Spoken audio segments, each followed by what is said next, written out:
بھائی کا سوال یہ ہے کہ صدقۃ الفطر ادا کرنے کا وقت کون سا ہے؟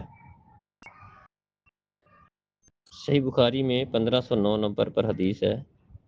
ابن عمر رضی اللہ عنہما بیان کرتے ہیں کہ نبی مکرم صلی اللہ علیہ وسلم نے صدقۃ الفطر عید کی نماز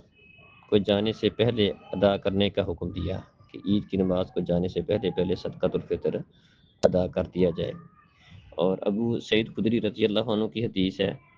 کہ ہم نبی صلی اللہ علیہ وسلم کے زمانے میں عید والے دن 100 غلے کا صدقہ فطر ادا کرتے تھے۔ تو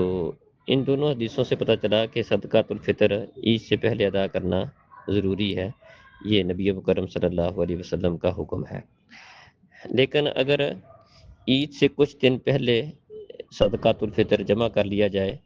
تاکہ اس کو مستحقین تک پہنچایا جائے تو اس میں کوئی حرج نہیں ہے، بلکہ ایسا کرنا بہتر ہے، جیسا کہ صحیح بخاری میں ہی حدیث ہے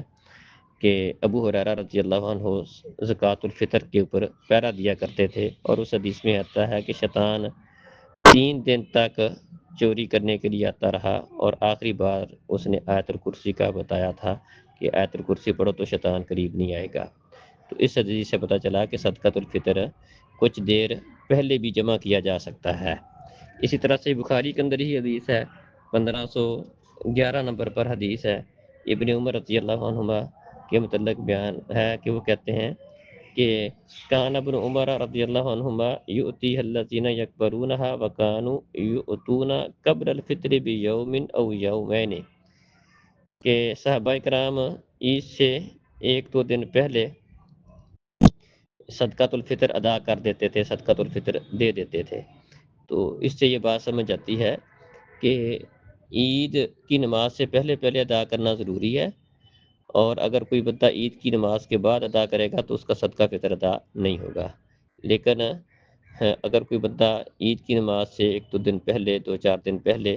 صدقۃ الفطر ادا کر دے تو اس کا صدقۃ الفطر ادا ہو جائے گا، بالخصوص اگر اس نے ان لوگوں کو جمع کروانا ہے جس نے آگے لوگوں تک پہنچانا ہے۔ اور طریقہ کار بھی ویسے یہی ہونا چاہیے کہ مسجد میں اجتماعی طور پر ایک جگہ پر صدقہ فطر جمع کیا جائے، جیسا کہ صحیح بخاری کے حدیث میں ہے کہ مسجد میں صدقۃ الفطر جمع تھا، اور پھر آگے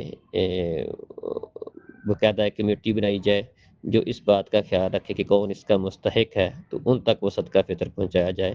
تو یہ بہترین عمل ہے، اور اس کے لیے کچھ دن پہلے صدقہ فطر اکٹھا بھی کیا جا سکتا ہے، اس میں کوئی حرج والی بات نہیں ہے۔ السلام علیکم۔